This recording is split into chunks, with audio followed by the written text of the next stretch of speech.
In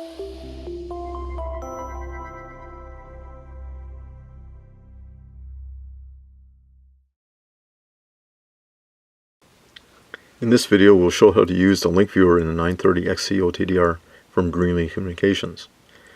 Currently displayed on the OTDR is a typical trace.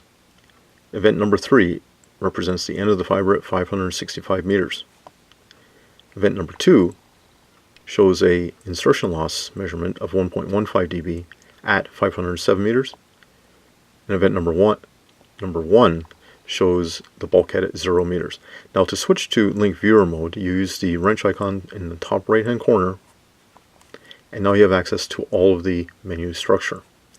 In display mode, you can switch between trace or link viewer, and we'll leave it in link viewer. Going up to pass fail, this is where you set the thresholds for different types of events. Currently the insertion loss is set to 0.2 dB. So anything greater than 0.2 dB will be annotated red. Make sure the threshold setting is set to on. This will make sure that the annotation is displayed on the screen.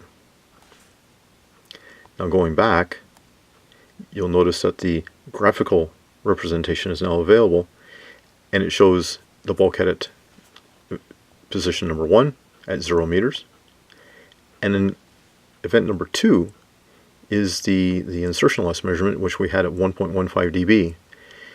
And since 1.15 dB is greater than 0.2 dB, it shows up as red.